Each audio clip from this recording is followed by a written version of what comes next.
Hey everybody, welcome back to a special stream of Big Apple Hockey because there was big news yesterday that we weren't able to report. And obviously, you want to get our reactions. We want to give you our thoughts as well and get yours. And of course, I am your host, Mark Williams. And despite what I might have been saying, I do wish Gerard Gallant all the luck. The guy's a great guy. Let me throw on my banner because I like this one better. I always say this. And just like me, a man who was waiting for Tears of the Kingdom coming out Friday, Mr. John Volkowski. It popped up in my Switch yesterday or on Friday, I should say. And I was like, ooh. I was like, can I play it? Did I get it early or something like that? Nope. What a tease. No, I mean, I can't wait just to find out all the story beats that's going to be in there. Can't wait to find out what to do with, what was it called again? The one that you can fuse? So there's the one that you can put a boulder on a stick and stuff like that, and the different combinations you can come up with. I don't remember what the feature was for that, but I saw that. I was like, oh crap! I was like, so you're going to be allowed to get like weapon upgrades sooner than like later, like it was like in Breath of the Wild. Like you had to really kind of fight to get weapon upgrades and shit. And right now all of a sudden, like you're going to be able to, take a boulder and a stick and whack somebody and kill them, and then you can upgrade quicker that way. So, right, and you know what? There's so much to do with this, and now you're gonna get all the enemies back in, at least different enemies than what we got with we're on a tangent, everybody. Don't worry, we're getting to it. The Blight Gannons. It seemed like there was always just the Blights, and then there was the Hinox, the sandworm thing, and then something else. And you know what? I agree with you on that one. Gallant just wanted to play Tears of the Kingdom. That's why he decided to completely shit the bed when it came to the first round of the playoffs. Because as I'm doing the postseason wrap up right now for the New York Rangers, I'll do the New York Islanders next week as well. And I'm trying to get as many teams in. I think I did about 10 teams last year. It was kind of impressive, but doing more out of that. But check that out. That's going to be on Big Apple Hockey Podcast. And by the way, Phil, you know what I did today? I made it a Drizly day. I ordered a bunch of stuff, and as a matter of fact, still got some beers that are supposed to be coming in any moment. Wow. Yeah, we're having people over, so I had to do something with that. And you guys could always check out Drizly in the comments below. Have the liquor store come to you. But the New York Rangers part ways with Gerard Gallant after 2 seasons. This is a guy, Phil, me and you were openly just trying to get on the New York Rangers. He won 99 games, 46 losses, 19 overtimes, and he got the Rangers to the Eastern Conference Finals last year. But they were up 2-0 in a playoff series. It looked like they were going to breeze right by New Jersey. And his lack of adjustments was his downfall. So let's start with that one, Phil. You saw this as well as I did. Anybody that was on Rangers Twitter saw this. Why couldn't he make adjustments? I really don't believe he's a real X's and O's type guy. Agreed. I think he's more of a hands-off type coach that kind of leaves it to the players. And there was supposedly a big shouting match between him and the coaching staff and Chris Drury after Game 4. And I was just thinking this earlier on today that I think that shouting match may have had to do with, the team just not responding and not playing well, and Drury telling him that, hey, you know what, you got to do your job and you got to make adjustments and you got to get these guys going. And Gallant probably fired back at Drury, and it turned into a shouting match. So for me, it's not just lack of adjustments; it's it's the fact that he lost this team twice. I would say maybe even multiple times in one season. Mm-hmm. You can't. If you lose a team once, that's bad. If you lose them a second time, especially in the playoffs, that's it. And Jacob Schruba's exit interview, that tells you all you need to know. That tells you all you need to know. There was no ringing endorsement. It was just like Quinn. When Quinn was on his way out, that the Rangers did nothing to stick up for him, nothing to say anything good about him. And Jacob Trouba did the same thing. Even Barclay Goodrow was kind of hesitant to say good things about Gerard Gallant. I mean, he was a little more positive sounding, but Jacob Trouba seemed like he wanted him gone. Yeah. And you know what? You call a player soft, and I get that. I do agree. Like, I see it a lot in the comments here. That if you're – I mean, a big part of it is on them too. I mean, no Zibanejad was almost invisible the entire series. Panarin was a detriment in that series. Chris Kreider, he was good in three, maybe 4 games, and in the other 3 games, he was horrendous in. Vinny Trocheck was horrendous. I get, like, you know, oh, well, Gallant's a scapegoat. He's not just a scapegoat, but he's also part of the reason why they lost. Like, as a coach, and you know what? I just saw this. Hold on. I'm going to pull this comment up from Johnny. If $1 million players need to be prepared for a Game 7, these players are a disgrace. No. No. We'll get to the particulars on that in a second. It's also on coaching to get them prepared. And that's your job as a coach. That's one of your basic job requirements as a coach, is to get these players to play in these games and get them going. And I'm gonna take it a step further, and I can tell you right now, no, this is just wrong. It's wrong.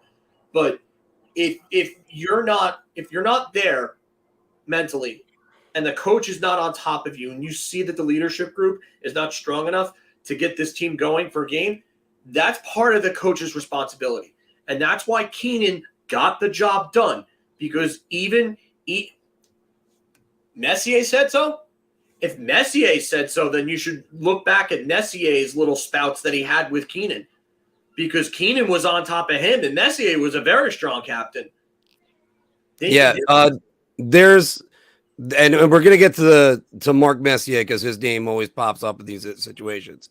But the coach has got to at least point you in the right direction. And it was clear and obvious that was not the case with Gerard Gallant. Gerard Gallant was not really pointing them in the right direction. You saw no structure from this team. My high school team had more structure. Coach Alonge could definitely coach that series and win 2 out of the last 5 games, and not one. That's the one that was the problem. And it was also brought up on Rangers Review with Statboy Steven. Keir Schmid's last 4 games, it's been 2 shutouts, and he's been pulled 2 times. They weren't playing Patrick Waugh and Dominik Hasek rolled into one. This was a team that it seemed like there was just no consistency, no structure, no 5-on-5 play, unless it was the kid line. And that's why, Johnny, I got a couple other of your comments that are pretty good that we need to address. But there was so much lacking with this team, and it was apparent when Lindy Ruff made adjustments, especially in Game 4. Game 3, you want to say it was an overtime win. The Rangers had a 1-0 lead, but they had the puck, but they couldn't get it to the middle, and they were stifled. Okay, that's fine. That's good adjustments. But if you watch the condensed game, go on NHL.com right now. Watch the condensed game or the recap, the 3-minute recap. There is a shot on goal from Patrick Kane on the power play on the right wing boards. That's it. They had no offense in Game 4, barely any in Game 5. They were down 3. They were down 2. The series was tied at 2, down 3-0, and they were outshot 20-2 in the 3rd period. Take a freaking timeout, Gerard Gallant. Get your team focused. Do something. Yes, high-paid players are one thing, but you could have a Ferrari. You got to have a competent driver. I always said that about David Quinn. Phil, go to you. The problem is that you can't. He lost this team twice. He absolutely lost this team twice, and you can't lose a team in the playoffs. You can't. It's a big. Okay, and I'm actually going to go off a little bit here because I like this one. Why is Drury not a part of the issue? Chris Drury isn't a part of the issue because he went out and made the big deals that he needed to get this team over the hump. The players failed, and the coach didn't do anything to help that team out. You want to call that leadership group soft? Yeah, I agree. Zibanejad was horrendous. Panarin was a detriment for the third postseason with this team. Panarin was a detriment. He's got to go. But Gerard Gallant has to make adjustments. As a coach, you have to play X's and O's. There's no structure. There's no adjustments. And he lost the team. Jacob Trouba's exit interview said everything that needed to be said. Everything that needed to be said. You could have had him say one good thing, one half positive thing about Gerard Gallant, and he refused to. That's your captain right there. And I think he's a terrible captain, but I think he's right about Gerard Gallant. Gerard Gallant leaves everything at the players' feet, and he did. And Chris Drury, I mean, you know what? Let me ask you something. How many GMs do you think have the chance to acquire Patrick Kane at the deadline for what the Rangers acquired him for and don't make that deal? How many GMs None. do you honestly think? None. Exactly. I'll answer that one. I don't think there is a general manager that's out there, even with the injury situation or the supposed injury, what was going on. I think every general manager, every other general manager, all 31 others, all go ahead and make that trade. And you know what? I did say that Barbashev at one point was a better fit. Yeah, I do agree. But as did Anthony. Yeah, and Anthony did say the same thing. But yeah, you know, Gorton, yeah, this is another thing. We'll get into this in a little bit because I like this. But yeah. But thanks, because I brought that up the other day on the show. Yeah, because Gorton needs to be held accountable for his failures as a general manager. But you're looking at a team that has 1, 2, 3, 4, 5, I would say 6 real top-end talents. Kreider didn't show up outside of 3 games. And then Zibanejad and Panarin were horrendous. Kane was better than almost anyone on the entire team, and he was playing on one bad hip. Yeah. So, you know what? It's not on Drury. The players. And also, Phil, let's get to something else about Kane. About Drury. I mean, he got Vladimir Tarasenko, Patrick Kane, Nico Mikkola, and Tyler Mott. He gave up 1 first-round pick, 1 second-round pick, 2 fourth-round picks. And that's all he gave up. How can you blame the general manager for getting all of that for as little as he did, and then the coach not doing his job, and then the players, the leadership group specifically wilted? Like you're the captain and 2 of the A's need to lose their letters. That's it. And that's what it comes down to. And I said that before this series ended. I said it on our last stream before the series ended. I said that if they lost this series, the players needed to lose their letters. And they should.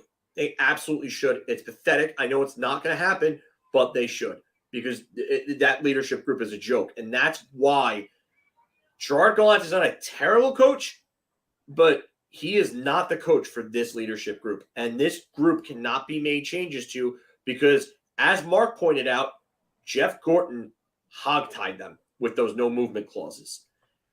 Strip the C, especially. I totally agree. He is terrible. I would rather see Brian Leetch captain the 1998 through 2000 Rangers again than watch Jacob Trouba captain this team going forward. Terrible. Just a terrible captain. The worst I've seen in my 30-plus years of watching this team. Now, a couple bits of news before I start to ask this next question. But the Rangers have ruled out Joel Quenneville, and let's get started quickly on Joel Quenneville.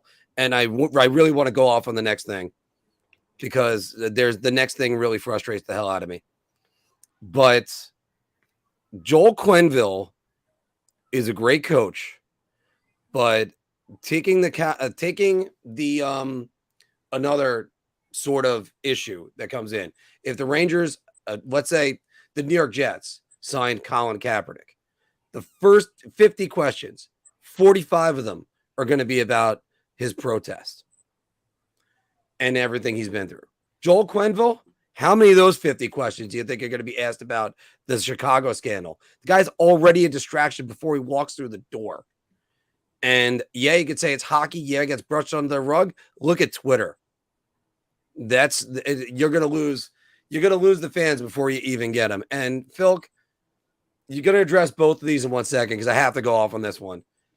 Marc Messier has never coached a single game. Ever. No, absolutely not. Marc Messier cannot be the coach. Do you want to win a Stanley Cup? All right, just actually, you know what? Let me go with this. Do you want to win a Stanley Cup?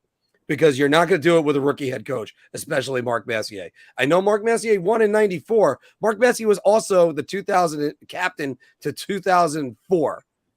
Did you see the Rangers make the playoffs any of those days? Nope. So let's start with that one. Okay, now let's go to young talent. Marc Messier got more young talent shipped out of town than any other. Come on, Matthias Nordstrom just to get Yari Curry. I mean, there's so much of that. So Kako Lafreniere, all these guys, Brendan Ottman, you might as well just get every single aging, decrepit player to come in. And I know what people are saying. Well, the Rangers do that anyway. But at least the Rangers were getting talented players to come in.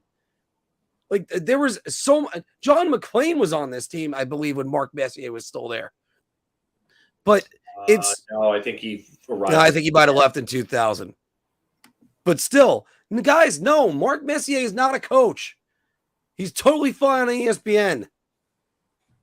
Him and Subban arguing, but he cannot be the coach. Do you want to win a cup? You want to go growing pains of a coach? Because Wayne Gretzky was a great coach. Yeah. And Steve Yzerman's a great GM, but that's a GM. That's something completely different.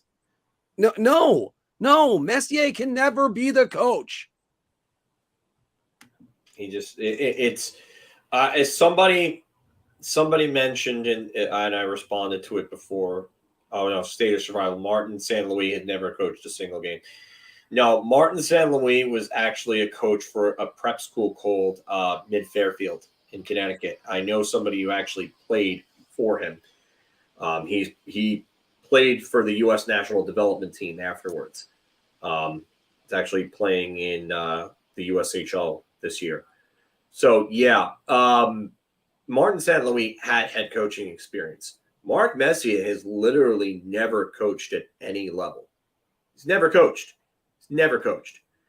I got to tell you right now, I would imagine this team is probably banking on Mike Sullivan being available. I think Andrew Burnett is probably the front runner right now, if you ask me. But this team, you're right, they can't go with a rookie head coach, and that's why Chris Knobloch, I don't see it. I really don't. I don't think it's a good idea. I think if Andrew Burnett's available, like you saw what he did, Ted Nolan is not going anywhere near an NHL. I think that's more of a troll job. Yeah, that's got to be a troll job. So Laviolette is probably somebody that is probably high up on their list. The Tampa assistants, I don't know if I would really go there. Tampa, I mean, John Cooper's a great head coach. We're seeing what happens with some of the assistants, some of the proteges with Lane Lambert across the island. You know, everybody thought, oh, Lambert studied under Trotz. Lambert will be great. Nope. Lambert was really not that good. So there were times where I thought he was going to end up being a solid NHL coach. Like I think they were 13-6 and 2, I think at some point after the Horvat trade. And you're like, all right, they're going to, nope. And you saw it in the playoffs. And look, Rod Brindamore didn't have much head coaching experience, but he was still the understudy that was over there. Phil, again, it goes to what the goal of this team is. And if it's a Stanley Cup, I don't think you could go with a rookie head coach. As much as Chris Knobloch is starting to appeal to me, Steven made a great case for him. Talked about the culture. There's only one thing I have to say about that. One of the things that he was mentioning was all these players they were in when it was John Cooper. They went to Syracuse, and then they went up the chain to get to growing basically as a team with the same coach and system. I get it. Understandable. Exactly. Same coaching system, same everything. Here's a problem I have. How many games did Kakko play in Hartford? 0. How many games did Lafreniere play in Hartford? 0. So that's two players. As much as I'll say this about Chris Knobloch, I know at least he's going to focus on developing those players. And I know what you want to say, guys. It's 3 years in on Kakko. It's 2 years in on 3 years in on Lafreniere, 4 years in on Kakko. You got to focus on development. Well, maybe that's the reason why Filipino took 5 years. Because 6, I'm sorry. That coaches had no interest in coaching them. David Quinn removing Kakko and putting Ryan Strome on there. That's another one. You were brought in to develop these guys, and these guys had no interest. This is actually a good comment, and yeah, I wouldn't rule Knobloch out. I think it's unlikely. I could be wrong. Knobloch is probably going to be in consideration because I feel like Kelly and Murphy would have gotten canned with Gallant. You know what? And there's still time for them to get canned. That's the counterpoint I'll make there. But again, I don't think that they're going with a rookie head coach. I really don't. James Dolan likes to make big splashes. He does. And in a season or with a season ending the way that it ended, I think that Dolan is going to go and he's going to make a big splash. He's going to get an established name. So again, like I said, I could be wrong, but I have a hard time seeing it. One thing I do have to address, and I read an article about this before getting on here just to make sure. Mike Babcock says he's retired because he said he wanted to retire by 60. He's 59 years old right now. Right now he's volunteering as a coach at a college in Canada. Mike Babcock's an option. I mean, sure, there's some like problems there. It's nowhere near the level of Quenneville. No. And look, if you guys think first I'm bashing Marc Messier as a coach, as a coaching option right now, I think it's absolutely ludicrous. As the 94 captain of the Rangers all the way to 97, can't say enough great things about him. In 2000, 2004, mixed bag. But I mean, it's one of those things that everybody's got to get this idea out of their mind. Because every time there's a coaching vacancy, it's always Marc Messier. Mike Sullivan, by the way, good choice. But again, I'm going to reflect back to... Here's an interesting one, actually. Go ahead. Why not Knobloch with veteran coach as an assistant? Jock Martin was under David Quinn as a defensive coach. Honestly, I never wanted them to let him go. I thought the defense was playing well under him. Mm-hmm. I would think that maybe if you bring up Knobloch and you bring up Jock Martin with him, you have a guy that has head coaching experience, been around for a long time, and he knows what he's doing. So that wouldn't necessarily be a bad move. I don't know how you can consider Knobloch a big splash, considering that Knobloch has barely coached anything at the NHL level. I don't know how that works. I don't know in that sense. Now, just by the way, Phil, I got to ask this question: Is Knobloch really out of the state of really out of the realm of possibilities? That's what I was trying to say. Because after all, when he came up when the Rangers had COVID, I know when people say, "Oh, hey, they basically used the structure that was in place." Quinn was still calling the shots from off the ice, but that team played exceedingly well under Knobloch. It did, but it's a very small sample size, and I think part of that was also kind of as like a spiteful FU to David Quinn. I think they were tired of Quinn at that point. I had said several times that they'd lost the team at that point, or Quinn had lost the room. And that was their response to having Knobloch come up was just the proof of that. And then the minute that Quinn comes back, they have that 1 week where they play Washington and Buffalo in those 4 games, and they lose 2 of them. They lose to Buffalo then in a shootout. Yep. I mean, and that was the year that for one of our first bar talks, I gave you the one. The New York Mets will win a game before the Buffalo Sabres, and they beat the Mets by 3 days. So like Buffalo was in shambles. But again, it's just I want to think outside the box, and I want to find somebody that's going to get the young players to buy in, and as well as this. Oh God, Phil, I'm about to give you the checklist this coach has to do. He's got to get the young players to develop that are already there, and the ones that are coming. Ottman, Schneider, Miller, obviously Lafreniere, Kakko, Hedel, because those guys are there. I'm gonna have to cut you off. I'm sorry, because this one just came up. But how we've addressed this several times. Yes. And the issue is that the previous GM hamstrung this team with veterans and gave them no movement clauses. You can't get rid of these guys. Unless Artemi Panarin gets berated by Chris Drury like he did to Kravtsov, or like he called him out after last year's playoffs again, and he decides that he wants to get the hell out of New York after like some shouting match with them, then you know what? I don't see Panarin going anywhere. Zibanejad, you just gave him a new deal. He's got a no-trade clause. Chris Kreider has another year left before his no-movement clause turns into a no-trade. And Jacob Trouba, he's got 1 season left before his no-movement clause turns into a no-trade. So nothing like that is happening right now. Let me also remind everybody what I said on Wednesday. Artemi Panarin and Jacob Trouba don't have 1 no-trade clause. They have 2, because the first one is, hey, Artemi, do you want to go play in Team X? Let's say Anaheim. Go to sunny California. You want to go play there? Look at all that. The second no-trade clause is the $11.5 million.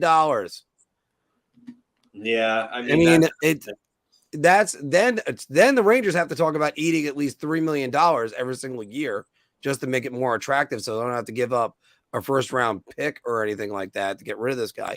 You're going to have to try to figure out a way to win with Artemi Panarin. And until I see otherwise, I mean, the reason why a lot of the stuff did not go the Rangers' way is they didn't go to the slot except for game 6. That's where they were able to get shots from the slot. I guarantee you look at games 3, 4, 5 in that series, there was nothing in game 7. Nothing in game 7. You had a Vladimir Tarasenko shot on the power play. That was it. They got nothing, which again, that shows you that good coaches are out there. Lindy Ruff. I'm not fully on board with him being as great of a coach as what people thought. But Phil, the other part of it is you're gonna, like I said, you're gonna have to figure out a way to get these guys to drive the net, draw penalties, get in goalies' faces, not just look for the happy pass all the time. It's just the perfect pass. I mean, it's just they try to pass the puck into the net. That's a problem. You can't do that. You can't. You see Carolina, they're peppering Schmid with shots, and Schmid's getting exposed because he's not good. He's not good. His glove hand is like this. Yeah. Like it's like here. It's stupid. And you have to go like up and down here instead of having it higher up here. And usually most guys don't want to shoot down. They want to go high glove. That's a lot of shooters' tendencies. So if you have it up higher, you can get to this here better.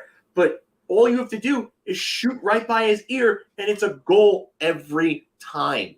Every time. Back when I was in high school, I used to shoot in between the glove and the pad because I always said the goalies they don't naturally snap it down. They snap it up. And especially back when how old I am, Jesus. You could see it in the Vegas video when me and Phil went to Vegas. I used to keep my catching glove right tucked against my arm so I could snap it up to get the puck. That's not the way it is now. Now you're more like Henrik Lundqvist with the glove up here. The natural move isn't going down. Jonas Siegenthaler's goal that won the game in Game 4. That's because Igor went. It's a terrible goal. Igor was set. Yeah, well, by the way, Jay, you're going to be answering this for a long time. The Rangers have been doing this for as long as I can remember. They've been doing it forever. And not only that, but you bring me into a point that I wanted to make here, is that this team, under Gallant's tenure, has been mired in inconsistency. Slow starts, piss-poor efforts. One game, they'll look like they're just unstoppable, and then the next, they look like they're complete dog shit. And if a coach has that much of a sample size to the point where this team can consistently be inconsistent in not only the regular season but the playoffs, then the coach is to blame as well. And you know what? Listen, I'm not admonishing the players or relieving them of any blame or anything like that. I am blaming them just as much as I am blaming the coach. The coach had to go. The coach wasn't the right fit. And yeah, this is another thing too. 5-on-5 has been non-existent. They've been at the bottom of the league. Part of that is due also to poor roster construction. They've had no right-wing production for the majority of Gallant's tenure. Kako simply hasn't been good enough to be a top 6 winger during that time. And you expected him to make that jump, especially after Buchnevich was moved. Yeah, and it just didn't happen. And you lost Buchnevich. Buchnevich would have absolutely helped. Him, Kreider, and Zibanejad 5-on-5 were great together. But their 5-on-5 play has been horrendous since Jesper Fast left, because Jesper Fast helped Artemi Panarin and Ryan Strome out at 5-on-5. That line was dominant at 5-on-5 in 2020. And so... Philip, I'm going to borrow words from my season wrap-up article right now. Under the what went wrong category, I had 2 things. One was 5-on-5 scoring. The other one was this. Inconsistency. The Rangers often don't look like the same team in consecutive games. While the Rangers followed up with horrible stretches, they followed up with incredible streaks. From October 20th to December 3rd, the Rangers were 8-9-5, outscored 59-64. They looked overwhelmed by even the lowly Blackhawks. Then they went on an absolute tear, 22-4-3, outscoring opponents 113-73 in that span. And then they promptly went right back into a 2-5-1 stretch, outscored 20-30. You didn't know which team would show up every single night. And you might want to say, yeah, that's the ebb and flow of the season. Not to that extreme. Yeah, well, the thing is when it continues to happen over 2 full seasons, and even when you get the improvements that he needed at the deadline both years, they were still inconsistent. Better, but still inconsistent. And then, you know what? To me, that tells me that it's not just the players. It's also the coach. And also... Too many people get attracted to 100-point seasons. Okay, yeah, great, 100-point season. How badly were they? How inconsistent was this team in a season in which they scored 100 points? It's almost like, you know what? This team scored 100. This team got 100 points this year, with Igor Shesterkin having a real up and down type of year. Like, well, it's pedestrian for Igor. Yeah, just a real up and down year for him. Could you imagine if the coach could have gotten them to play like semi-consistent hockey from November to January? And just to also say, look, again, I'm not exactly admonishing the Rangers completely, because the Devils were still 113-point team. No, 112. I'm sorry. It's not like they lost to the Florida Panthers barely trying to scrape on in. I mean, and look at what the Panthers are doing right now. That's a different story. But going back to one thing we were talking about this week, you look at these numbers for Igor Shesterkin. 3-4, 196 goals against, and a 0.931 save percentage. You see those last two numbers, you said, how many games did you win the series in? Not you lost in 7 in pathetic fashion. They were pathetic, let's be honest. I'm not even the biggest analytics guy, but the number that really sticks out for me is the goals saved above average for him. Yeah. The expected goals saved above average. It was over 8. It was like 8.5%, and the second closest goalie in the playoffs was at like 4 something. Like that's incredible that he was almost double the rate of the next closest goalie.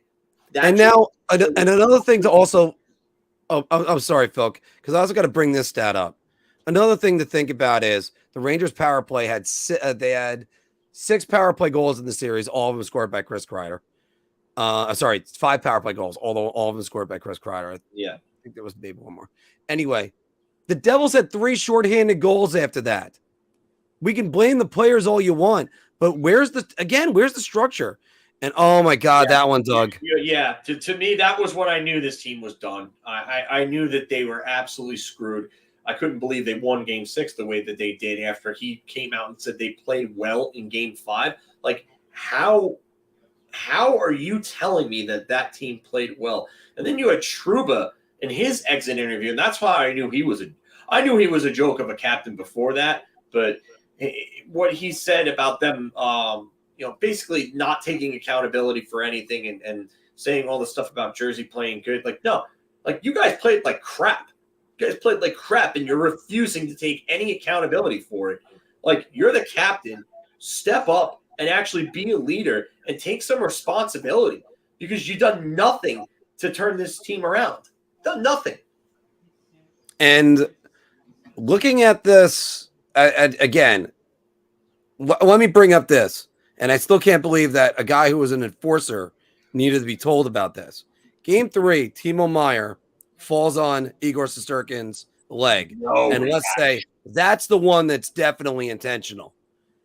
Nico Hischier drives to the net, blows it an edge, and runs into Igor Shesterkin. Now, while Hischier stood next to him to try to be like, Igor, are you okay? It's just like throwing a high and tight fastball. If you can't control it, you don't throw it. And you know what happens the next inning? Your guys get plunked. And none of that happened with the Rangers. So again, who's that on? That's on the coach. That starts with the coach. If you had to have Tyler Marco out, the one that turns around in the locker room and says, we are not taking this shit anymore. I am going to go take someone's head off, especially when that is your niche, that is your forte. You have to turn around and start giving these smaller, softer guys hell. The problem is that he can't skate, and that's why he couldn't hit a lot of these guys. But the thing that annoys me the most about it is that Jack Hughes and Nico Hischier and all these other guys were literally skating across the middle of the ice, some of them with their heads down. How did you not think to step up on them and plant one of them on their ass, especially in games 1 and 2 when they kept trying to force everything to the middle, crossing each other like that? How did you not think to step up there? And again, it's where it showed a lot of the problems with this team and what their lack of vision was, the lack of adjustments, their lack of accountability, and it starts with the head coach. Now, I know when people want to say, well, why what did Drury do? Again, Drury put a lot of pieces in place that this team should have been more successful. I mean, they should have beaten the Devils. I had the Rangers beating the Devils in 6. Am I crying about it? I took a day. And I really did that. And then, because the thing about us is, unfortunately, guys, our job is to get right back to work and start saying what went wrong. And again, look, Chris Drury, that team had so much talent. And I started stuttering because I read this comment about Chris Kreider being a wuss. You know what? You're not wrong on that. You're not wrong, because Kreider needed to go take some some matters into his own hand. He hasn't done it as much in his career. And a matter of fact, Wayne Simmons at one point in a preseason yelled at him because he said, somebody's got to do something about you. And Wayne Simmons said, you have to, Chris. So it's just not his game. He's never been that guy. Ryan Callahan would jump on a guy before Chris Kreider would, but it's not who he is. Hi, Nicholas. Welcome to the show. Definitely good to have people from England commenting and jumping in on the chats. You know what? You're entitled to your opinion in regard to that and saying I don't think it was classless. I think that if you heard about what happened after Game 4, there was a big shouting match between Drury and the coaching staff. And after that was it. That was it. So it's also coaching is a results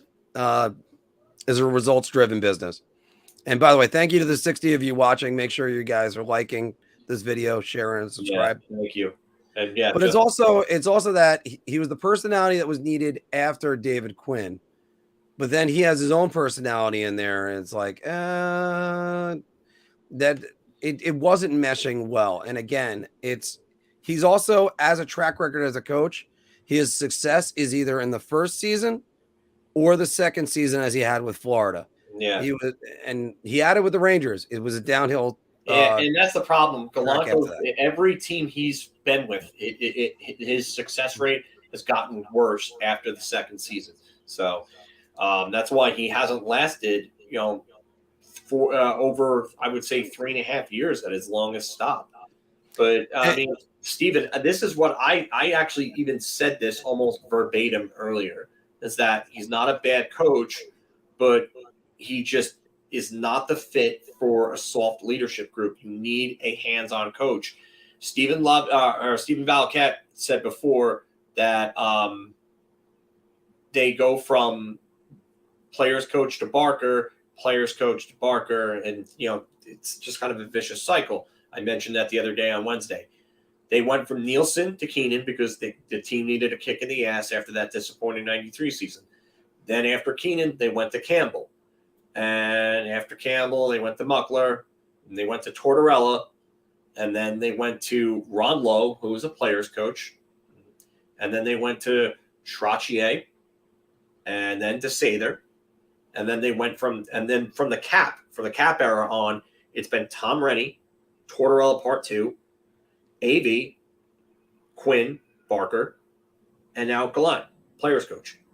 And so that's why they're going to I have a feeling they're going with a Barker. And by the way, it's not just that, Phil. All sports do that. I mean, I could go back for the New York Mets right now. Buck Showalter, not a Barker. Mickey Callaway, I think. Oh no, sorry, it was I want to say it was Ayala. I forget his name now. Luis Rojas, not a Barker. Or maybe a little bit of one. Mickey Callaway, not a player's coach. Before that, it could go on. And Terry Collins, who was a bit of a Barker in his past, but not so much. Before that, it was I'm blanking on some of these names, guys. Sorry, but it's just that it's it's a natural reaction. You put the foot on the gas, you let it off just a little bit, but again. The Rangers need to look for a guy that's going to be X's and O's and actually tell these young players what to do and what to get them. Because look, here's one thing that's kind of funny about this. Lafreniere, 39 points. Kakko, 40 points. Hedl, 45 points. It looked like he was going to break 50 this year. He didn't. That's a bit of a disappointment. After the pace he was on, a little bit of an injury.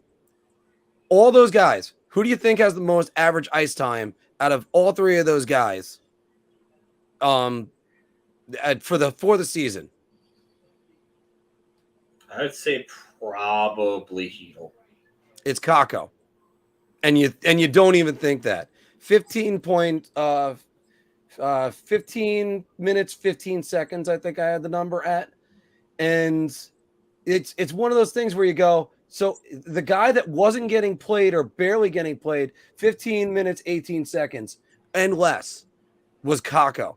Then you had Hedel, who got the least. I think it was 1447, I think it was. And he had 45 points. Yeah, it's likely You got to because trust of these penalty guys. killing. It's penalty killing thing with Kako because he wasn't playing in a top 6 role for a lot of that season. Like there was a time where he did, and that line played well with him, Zibanejad, and Kreider. But the problem is that a lot of that is penalty killing time. Hedel doesn't kill penalties. Lafreniere, they're not having him in a defensive situation. They don't trust him in that regard. Yeah, they tried him in the preseason. I think they might try him again in the preseason coming up. Kako at one point was killing penalties this year. And that does help. He killed penalties in the playoffs too. Yeah. So it's one of those things that if you're not getting playing time, you should go up to your coach. I'll kill penalties. I'll go out the penalty killing unit. I did that in my junior days. But it's just the range. You can't also just say, because I know, let me just highlight what Johnny said, which it was the Rangers are going to trade all their young players for older players because the Rangers are in one of the weirder things. This is what Johnny said. Next move will be to trade our young players for older established players because our core group is getting older and the organization will say, we have to go for it. The Rangers are in a weird situation right now. This is why it's a weird situation because they're older players like Artemi Panarin. I mean, are you really going to build a franchise around him right now? I think the Rangers are going to ride out the next 3 years and try to get the hell out of Dodge with him. That's for one. The Zibanejad, I think when he gets going, as he did last year in the playoffs, he proves he's a franchise center, obviously. Kreider, he's got like 2 more years, maybe at most, and then they move him. But I think it's just one of those things that you have to invest in the young players, and you can still do that while you're looking for a Stanley Cup because they're not first and second year players. These guys are down the road. They're 4 or 5 years. You're trying to get them to take their next step. By the way, to answer the Marty St. Louis thing from earlier, I mean, we're going back about 20 minutes now. Marty St. Louis, the goal and expectations of that team was not to win the Stanley Cup. They were bottom feeder at that time. St. Louis was just there to try to improve them and keep them at least somewhat stable. Like maybe you could teach some things. And hell, you saw the shootout move that he pulled in practice. But Marc Messier, this is not a Marc Messier team. Just stop. And it's never going to be. I don't understand the obsession with Messier other than like the guy's never coached at any level. Never. Never. Like Martin St. Louis, like at least he was coaching prep school hockey. Like Messier is kind of detached from the game. Like I don't understand why people keep talking about him. And this is another thing. Like, all right, so I get they had to take Lafreniere. They had to. I get it. But at the same time, why, like, if you know that the guy that you're about to take is a left winger, why are you not looking to move that pick? Yeah, I got to agree with that one. That's a Jeff Gorton thing. And if they wanted to say that, and at one point, if you remember in the post-draft interview, he said he would consider moving to center if that's a possibility because we all looked at that donut hole right in the middle and said, Ryan Strome, you're not the guy. Yeah.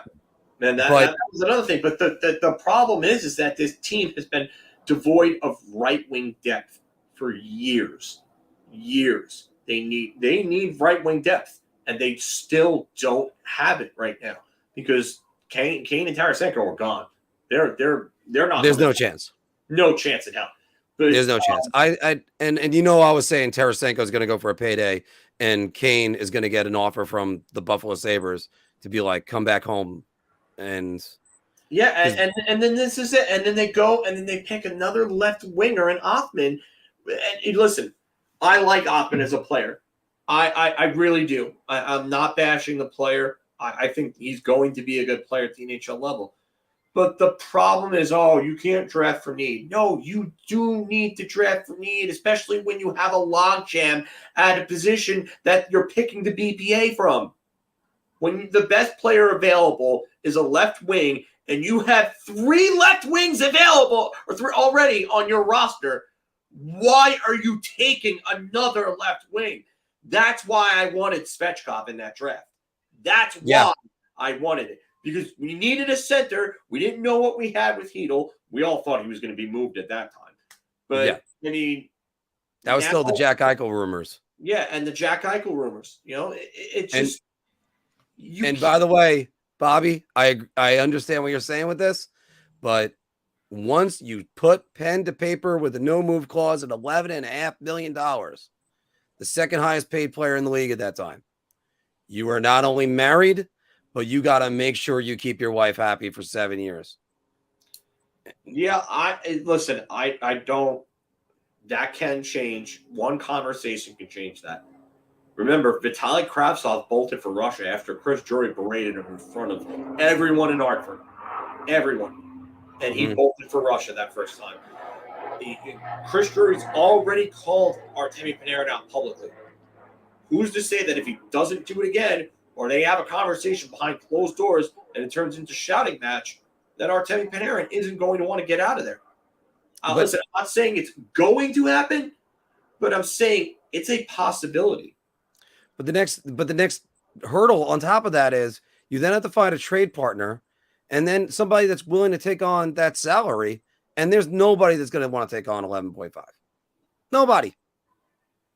And look, we're all frustrated. I'd get rid of Panarin on my thing earlier, but it's one of those things that is, goalkeeper, you're right. Who is taking that contract? Yeah, you got to get in. And the great part is he's been a Ranger for New York. He's been a New York Ranger for 4 seasons. 3 are 90-point scoring seasons. You have to replace those in the regular season. But again, I keep always looking back to the Brendan Shanahan for Paul Coffey trade and just thinking, you got to move something out. You got to give something to get something. And is that the one that completely changes around your franchise? And Iceman is right about this one. Brunette had a DUI, both him and Quenneville out. Knobloch is the best. Well, I don't know if the DUI gets him out. But also the other thing about Brunette is Brunette had some of those growing pains. Can he really do that? I fully expected Brunette was going to take over as the Devils head coach, and Ruff was going to get fired. And then Ruff decided to revert back to being a good coach again. So I was a little bit shocked. I look at this team and I just think the talent is definitely there. You need a coach that knows how to get structure in there. Structure matters so much more. It does, and that's the thing. It's not only is it structure, but it's someone that's going to take over when things aren't going right. Like you cannot have this team and this leadership group play the way that they did with the gutless, cowardly effort that they put forward, and just and that's another. He just couldn't adjust. Excuse me, he couldn't adjust on anything. Power play was stale, and Stevens brought this up a couple of times. They went and kind of deviated from their strategy when Kane sat. And that power play absolutely just took off without Kane on it. Without Kane. And then they bring him back and they put him back on there. And then the power play just goes to complete shit again. Mm-hmm. And we talked about when they got Kane, that Kane was brought in to be a guy, not the guy. And instead, they catered everything around Kane. Who's the blame on that one? We'll look into that. Yeah, that's if I find out it's Drury, then Drury gets a little bit more blame on this. But thank you, with an all-star unit, 4 for 30. 4 for 30. Can't be 4 for 30. Can't. It's yeah. pathetic. It's not enough. You know, and you had all those power play chances to cash in. You cash in on those power play chances in those games. Those games are completely different games, and you're looking at a series win instead of sitting here having Gerard Gallant fired. They're playing Carolina, and I think they matched up better against Carolina than they did against Jersey. All right, but again, just looking at, I got to address what Patrick just said right there, and thank you, by the way, for doing it. I mean, you're talking about right now we have in our poll, who do you want to be the next, or who should be the next Rangers head coach? Chris Knobloch, 35%. Mike Sullivan, 26%. Tied with Marc Messier, who's never coached a game. And you want to win a Stanley Cup. It's not happening. It's not happening. It'll never happen.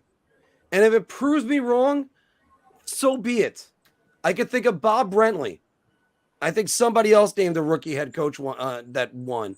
Or George Seifert won a Super Bowl his first year with the San Francisco 49ers after being an assistant with Bill Walsh, who is on the short list of greatest NFL coaches of all time. So, okay, that's 2 in sports. Here's the problem, though. That's as a player. That's not as a coach. Yeah. Playing and coaching are 2 different things. You have to be able to understand X's and O's. The coach that we had did not understand X's and O's at all and couldn't make an adjustment.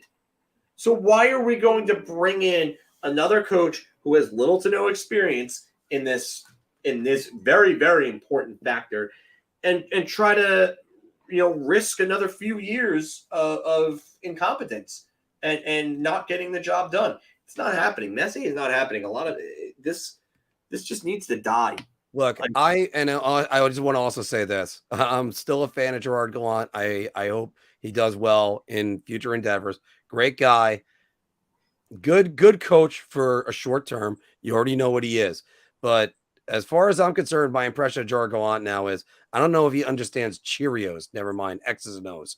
So it's just, and as AZ is saying, Herb Brooks did not win the gold medal with a roster of all-stars. He had the right players playing in alignment in one cohesive system. Yes, but all the players got to hate him. That's what they all were focused on him. It's Keenan. The motto in '94 with Keenan was heave ho. And the heave ho was because he was the ship master who, cracked the whip, and they didn't like him. They didn't like him at all. And Messier, if any of you I don't know how many people have watched the Road to Victory '94 DVD, but it tells you a lot about the relationship that Keenan had with the players.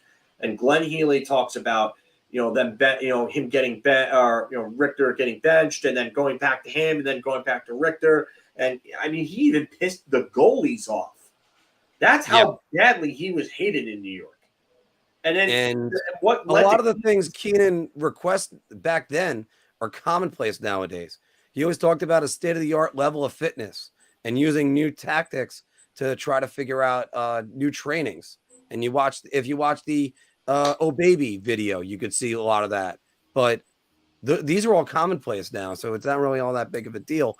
But also, Steven, this is the one voice of reason in this. If it was Messier coming in as an assistant, I'd be fine with that. As a head coach, no way. And by the way, I agree with you.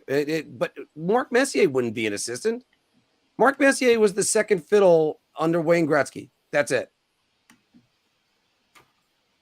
I'm not going to sit here and talk about his playing career because his playing career has nothing to do with the actual conversation. It really doesn't. I'm sorry, it doesn't. You're talking about, we will win tonight and all this other stuff about Messier Game 6. It has nothing to do with anything.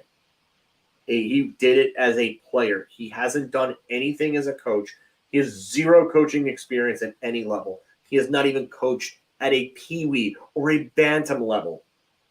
This is how, I don't understand how that anyone can think that this guy is qualified to coach when he has nothing. It literally, it's literally no coaching experience whatsoever. If he was coaching at junior, I would say, okay, because Waugh went straight from junior in the Quebec Major Junior League to the NHL and won Coach of the Year as a rookie head coach. He won Jack Adams in 2014.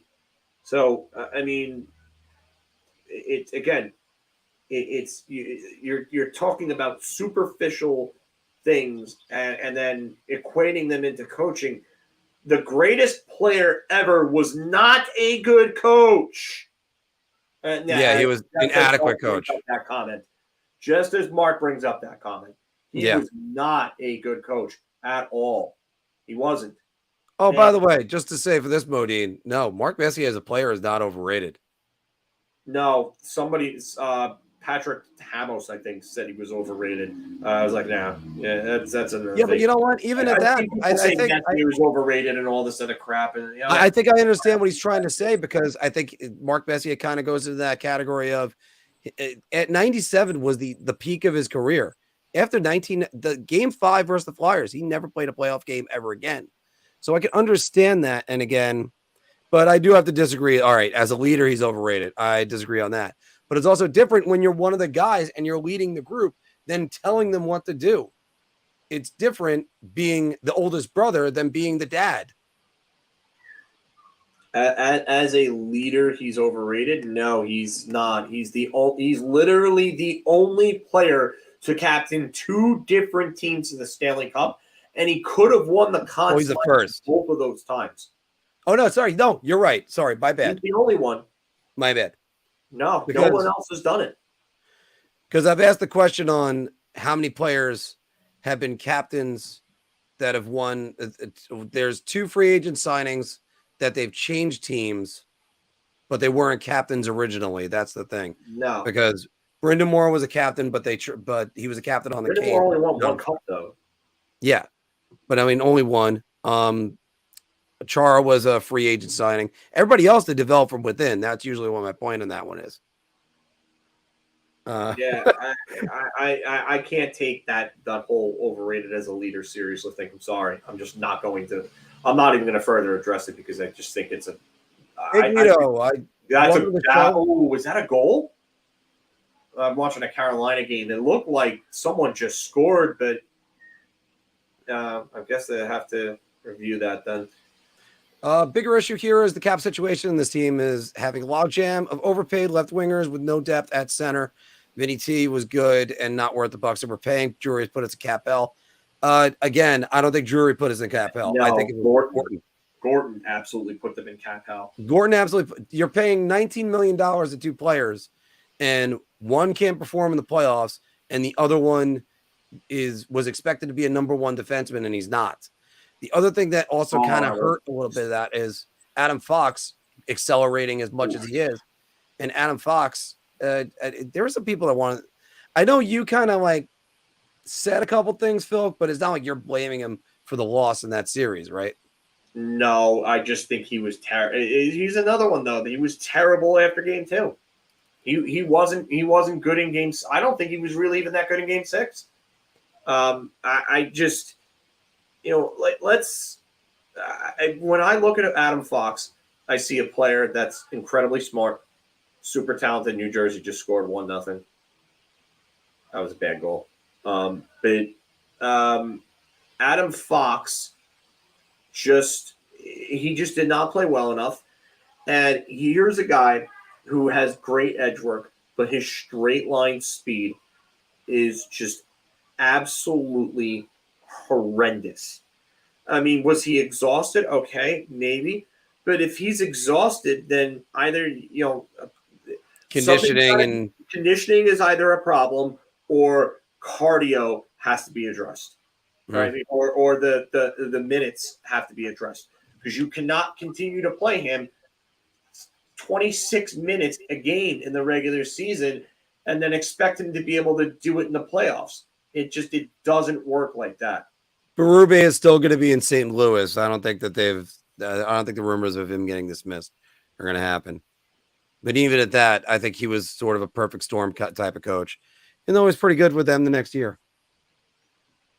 But look, and I understand. I do understand though what Guido was saying right there, where it was that the Rangers kind of made their bed at their center position now.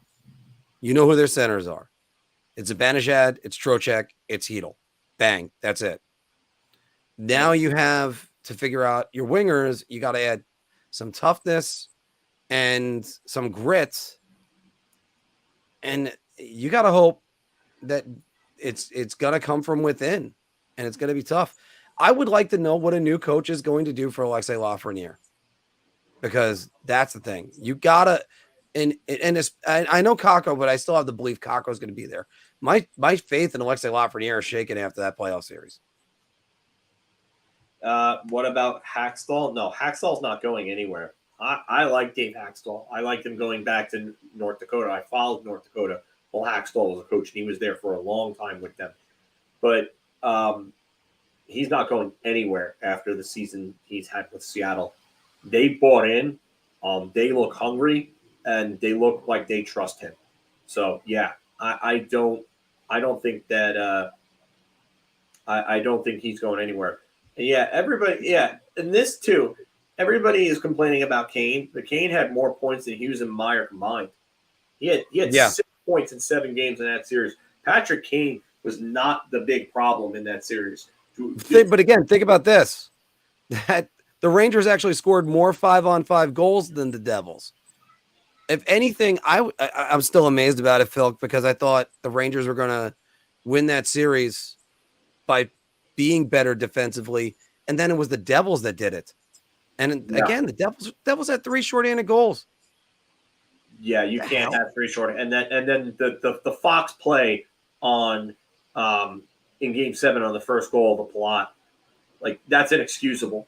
Just inexcusable. Yeah.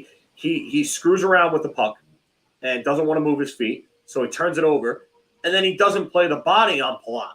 Mm. That's what you need to do. And you know what?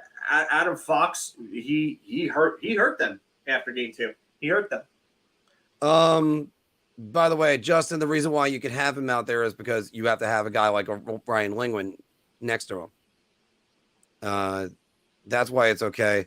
I'm going to look up the Gaudreau contract because I don't think he's getting bought out, and I don't think he's getting moved.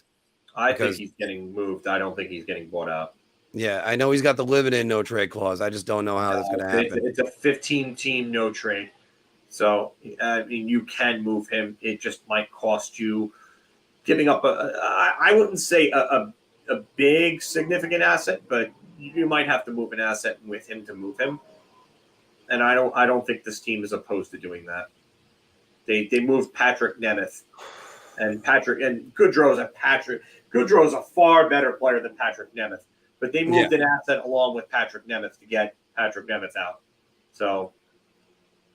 We still got everybody voting on the poll right now. Marc Messier is now taking over second place on who should be the coach of the Rangers. Keep voting on the poll right now, everybody.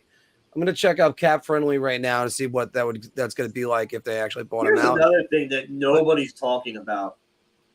Ryan Lindgren cannot be playing on this team's top pairing. I'm sorry, he's just not good enough. He isn't. He just isn't. He's a good defenseman, but he's on that top pairing because he's Adam Fox's best friend. And that's what this comes down to. Like, I mean, it just – Ryan Lindgren's just not good enough. He's not. And it reminds me of Dan Girardi a lot in a way that, people loved Dan Girardi because he's a warrior and, grit. But Dan Girardi was completely deficient at moving the puck. And that hurt the team at a lot of times because he just wasn't able to do it. Oh, his strategy was, let me get the puck to Ryan McDonagh. Ryan McDonagh will move the puck for me. And it was like that with Mark Stahl too, because Mark Stahl was a superior skater to him when he was. Yeah, at that time, yes. But that evaporated quickly. If the Rangers bought out the Barclay Gaudreau contract, Gugo, 23-24, they would save $200,000. Sorry, the buyout cost it's 1.258 per season, and I believe it balloons to $3 million. Oh, no, sorry, 3.6. This is all the savings. The cap hit goes up 3.65 in year 3, and then it's 1.258 for the next. Sorry, it's year 4 is 3.6. So it could make sense to buy out Barclay Gaudreau, but it's still you can move on from him. I wonder who they're going to get to fill his shoes, though. Yeah, you know what the problem is he can't have him as a fourth line center. If he was going to be this team's third line center, okay, then you could stomach $3.6 million, but you can't stomach $3.6 million for a luxury fourth line center. You just can't. It's not good cap management. I will say this, that he is still a good player, and he can be a third liner. He just can't be a third line center. He either has to be a third line winger with two vastly superior offensive players who also play good, sound two-way hockey, akin to the line that he was on at Tampa, or he has to be a fourth line center, and there has to be some serious speed with him. Because this Devils series showed us anything, he got caved in his own zone. Because he could not keep up with that speed. And again, he wasn't the problem. It's just that you have to figure out better ways to utilize him. Yeah, so you can't. Well, it's not better just to utilize him. Is you have to figure out better ways to utilize $3.6 million of cap space. Can't be on a fourth line center. Can't be. Right. And I don't think he was brought in to be the fourth line center. I think he was brought in to be a third line right wing. And instead that ends up being a second overall draft pick. So it's, and again, it's Steven saying it best right here. Losses cannot be pinned on a single player. No, and Fox was dog shit too. Lindgren was not good enough either. Trouba and Miller were both horrendous. I mean, the only person that really was any good in that series was Igor Shesterkin. Kreider was also bad in 4 of the 7 games. And you cannot have your star players have to be your star players, and they weren't in this series. Just to address this one, Phil, and we're probably going to be getting out of here in about 2 minutes. Yeah. That State of Survival saying that I didn't realize this, but there are 5 teams with no coach: Ducks, Flames, Jackets, Rangers, and Capitals. If the Rangers don't move fast, they might be stuck with someone they don't know or like. Here's the reason why I disagree with you, Phil. Rate those jobs. The Flames could be a desirable job. The Ducks are a rebuild, so you don't know. I mean, and that's a nice area to live in, Anaheim. That SoCal area, real nice. I don't know how many teams want the Jackets job, the Capitals job. I don't know how many teams are going to want that job either. I mean, yeah, you have Alexander Ovechkin in his twilight years, and it might be nice because you're going to get to be the coach that's on the bench when Alexander Ovechkin breaks Wayne Gretzky's record. But what about after? What if he decides to retire after? Or what if he stays for the duration of that contract and he deteriorates because he's slowing down and the game is getting faster? I mean, that's not a team that you ideally would want to be on. And they're probably going to move if getting Kuznetsov this offseason. It's probably going to happen finally. And again, I have to agree with Phil. I would put the Capitals as number 5. It's not even close. They're not it. And I see 2 comments here about Bedard. You don't factor in Bedard to a coaching job when Bedard. It's not even. We have to wait until tomorrow night to think about that. Exactly. Tomorrow night could change the Ducks and the Jackets on that list. But here's the reason why. Again, the Capitals, as everything Phil just outlined. But there's not much in their pipeline. Their Stanley Cup window is more than shut. It's shut. It's shut like the vault in War Games. It's not there. And the Rangers, they still have a Stanley Cup window open potentially. The Flames potentially still have a Stanley Cup window open. Those are 2 jobs that are more attractive.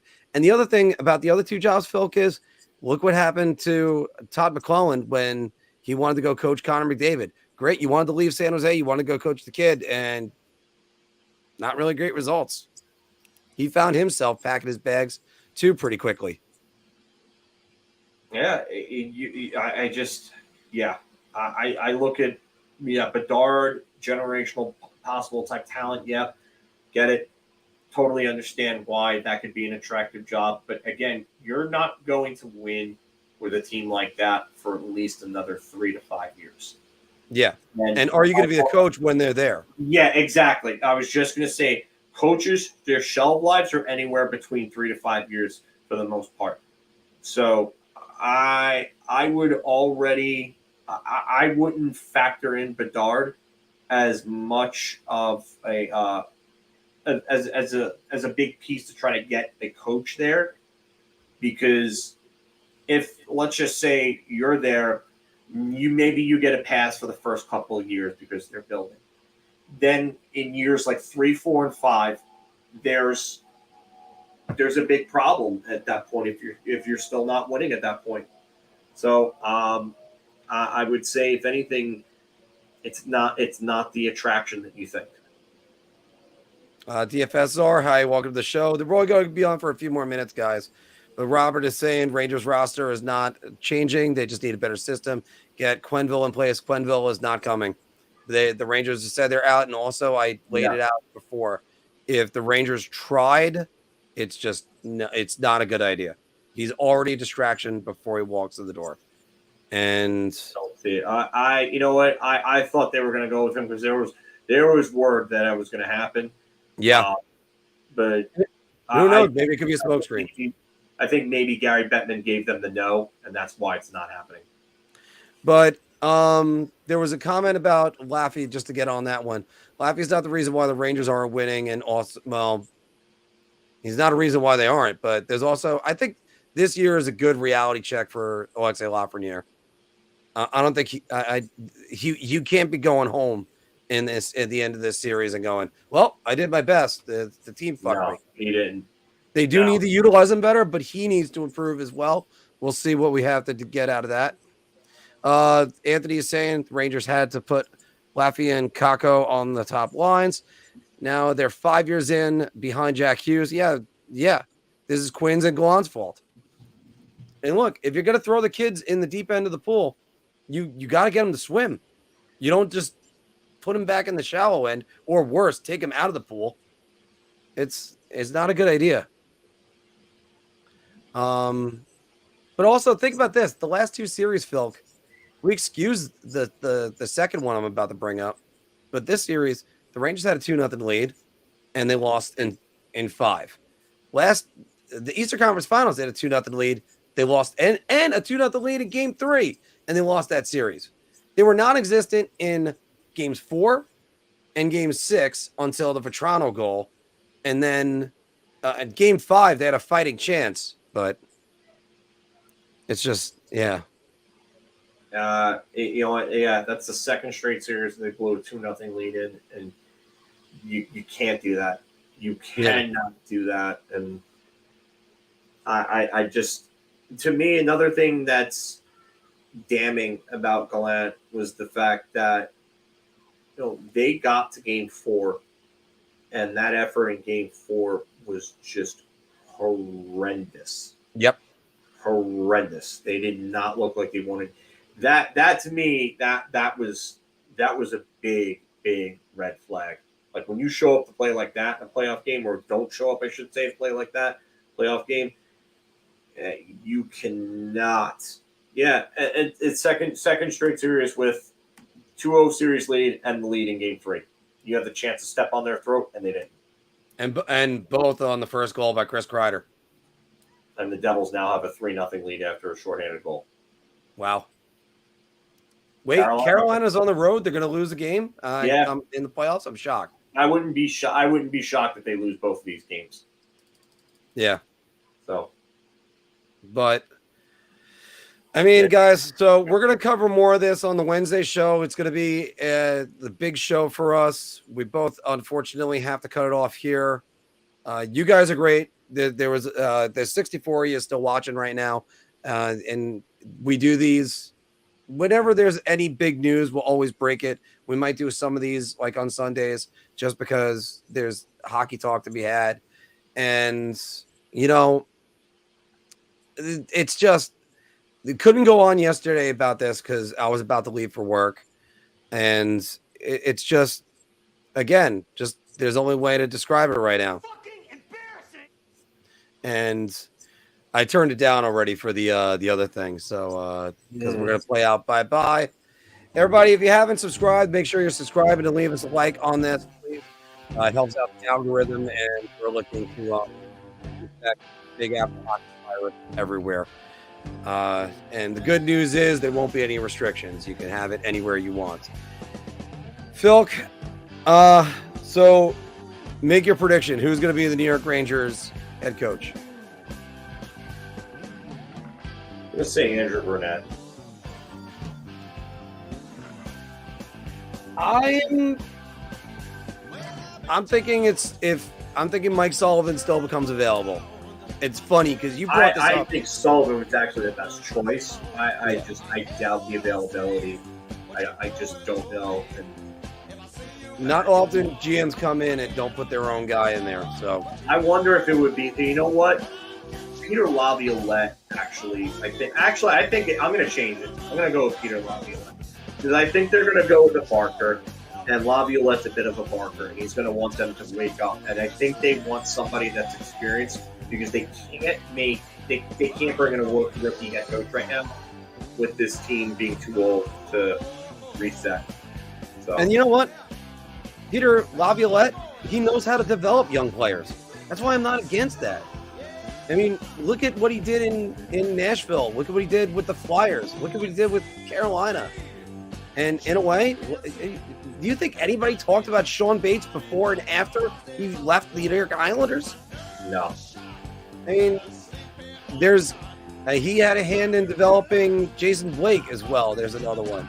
It's just going from the Islanders. I didn't even focus on Carolina or anybody else.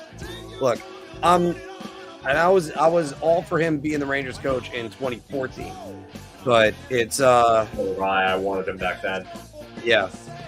I wanted him over AV. I did not like AV. And then I did like AV. And then I stopped liking it.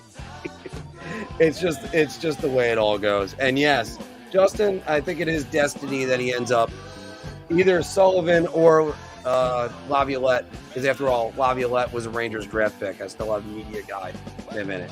Guys, thank you very much for joining us. And the 53 is still watching. And make sure you leave us a like. And also tune in Wednesday for our weekly show. And we'll see you soon.